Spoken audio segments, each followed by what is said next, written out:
வணக்கம். இது நம்ம கிங்வே தமிழ் சேனல். நீங்கள் இன்னும் நம்ம கிங்வே தமிழ் சேனலை சப்ஸ்கிரைப் பண்ணலாட்டி கீழே இருக்க ரெட் கலர் பட்டனை கிளிக் பண்ணி சப்ஸ்கிரைப் பண்ணிக்கோங்க. பக்கத்தில் இருக்க பெல் ஐக்கானை கிளிக் பண்ணிட்டீங்கன்னா நம்ம போடுற வீடியோஸ்லாம் உங்களுக்கு உடனே நோட்டிஃபிகேஷனாக வரும்.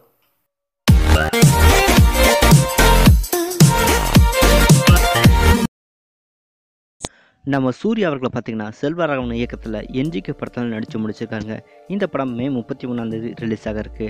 அதுக்கப்புறம் கேவி ஆனந்த் இயக்கத்தில் காப்பான் படத்தில் நடித்து முடிச்சிருந்தார். இந்த படத்தோட ட்ரீசர்லாம் வெளிவந்து ரசிகர் மத்தியில் நல்ல ஒரு வரவேற்பு பெற்றிருந்துச்சு. இந்த படம் பார்த்திங்கன்னா ஆகஸ்ட் 30 வெளியாகும் அப்படின்ற மாதிரி ஒரு அப்டேட் படக்குழு ஏற்கனவே அறிவிச்சிருந்தாங்க. அதுக்கப்புறம் அவருடைய 38வது படத்தில் சூர்யா கமிட் ஆயிருந்தார். அந்த படத்தை இறுதி சுற்று படத்தோட இயக்குனர் சுதா கங்கராவ் இந்த படத்தை இயக்கிட்டு இருக்காங்க. இந்த படத்துக்கான ஷூட்டிங் ப்ராசஸ் எல்லாமே விறுவிறுப்பாக நடந்துட்டு இருக்கு. தற்போது பார்த்தீங்கன்னா சூர்யா அவருடைய 39வது படத்துக்கான அப்டேட்டை நேற்று மாலை 5 மணிக்கு படக்குழுவினர் ரொம்பவே அஃபிஷியலாக ஒரு அப்டேட்டை வெளியிட்டிருந்தாங்க. ஏற்கனவே இந்த ஒரு தகவல் வெளிவந்திருந்தாலும் நேற்று தான் இந்த மாதிரி ஒரு அஃபிஷியலான அப்டேட்டை படக்குழு வெளியிட்டிருந்தாங்க. அதாவது சூர்யாவுடைய 39வது படத்தை பார்த்தீங்கன்னா சிறுத்தை சிவா இயக்க இருக்காரு. மேலும் இந்த படத்தை ஸ்டூடியோ கிரீன் நிறுவனம் தயாரிக்க இருக்காங்க. மேலும் இந்த படத்தில் பார்த்தீங்கன்னா சிறுத்தை சிவா இந்த படத்தை இயக்க இருக்கிறனால இந்த படத்தில் பார்த்தீங்கன்னா எடிட்டர் ரூபன் மற்றும் இந்த படத்தோட கேமராமேனா வெற்றி ஆகிய 2 பேருமே இந்த படத்தில் கமிட் ஆவாங்க அப்படின்ற மாதிரி எதிர்பார்க்கப்படுது.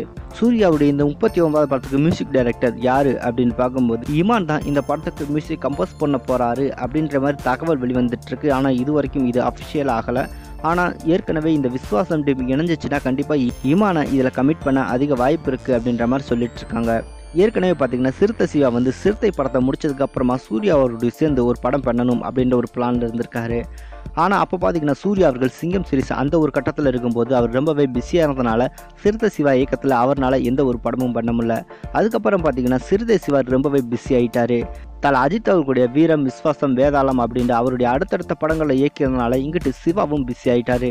இதனால் இவங்க 2 பேருக்குமான கூட்டணி அமையலை. அதற்கான சந்தர்ப்பம் தற்போது தான் அமைஞ்சிருக்கு. இவங்க 2 பேரும் இந்த படத்தில் இணைஞ்சிருக்கிறதுனால இந்த படத்துக்கான எதிர்பார்ப்பும் ரசிகர் மத்தியில் ரொம்பவே இருந்துட்டு இருக்கு. சிறுத்தை சிவா அவரை பற்றி சொல்லவே தேவையில்லை. தொடர்ந்து பல வெற்றி படங்களை கொடுத்துருக்காரு. விவேகம் மட்டும்தான் எதிர்பார்த்த அளவுக்கு போகலை அப்படின்னு சொல்லணும். மிகப்பெரிய ஒரு வெற்றி படங்கள்லாம் கொடுத்துருக்காரு. தமிழ் சினிமாவில் முக்கியமான 3 பெரிய நடிகர்களோட போட்டி போட்டு வெற்றி பெற்ற ஒரு இயக்குனர் அப்படின்னு சொல்லலாம். அப்படி தரமான ஒரு வெற்றி படங்களை கொடுக்குற ஒரு இயக்குனர். அது மட்டும் இல்லாமல் ஃபேமிலி ஆடியன்ஸை எப்படி சினிமாக்குள்ளே கொண்டு வரது அப்படின்ற யுத்தியும் ரொம்பவே தெரிஞ்ச ஒரு இயக்குனர் அப்படின்னு சொல்லலாம். ஏற்கனவே சமீபத்தில் வெளிவந்த விஸ்வாசம் பார்த்தீங்கன்னா 100 நாட்களில் கடந்து இன்னமும் சக்ஸஸ்ஃபுல்லாக பல இடங்களில் போயிட்டுருக்கு. இந்த மாதிரி ஒரு வெற்றி படத்தை கொடுக்குற இயக்குனர் பார்த்தீங்கன்னா தற்போது சூர்யாவுடைய 39வது படத்தில் இணைஞ்சிருக்காரு அப்படின்னும் போது அதோட எதிர்பார்ப்பு ரொம்பவே அதிகமாக இருக்கத்தான் செய்யும். அதோடு மட்டும் இல்லாமல் ஏற்கனவே சிறுத்தை சிவா இயக்கியிருந்த விவேகம் படம் எதிர்பார்த்த அளவுக்கு போகலை அப்படின்றாலும் அஜித் மற்றும் சிறுத்தை சிவா கூட்டணி இணைய போகிறது இல்லை அப்படின்ற மாதிரி ஒரு தகவல் வெளிவந்துருச்சு. ஆனால் அப்போது அஜித் என்ன சொல்லியிருக்காருன்னு பார்த்தீங்கன்னா நீங்கள் என்கிட்ட இருந்து போகும்போது ஒரு வெற்றி படத்தோட இயக்குனராக தான் போகணும் அப்படின்னு சொல்லியிருக்காரு. இதனால தான் இவங்க 2 பேரும் பார்த்தீங்கன்னா மீண்டும் விஸ்வாசம் படத்தில் கமிட்டாக இருந்தாங்க. இந்த படம் மிகப்பெரிய ஒரு வெற்றியை பெற்றிருக்கு.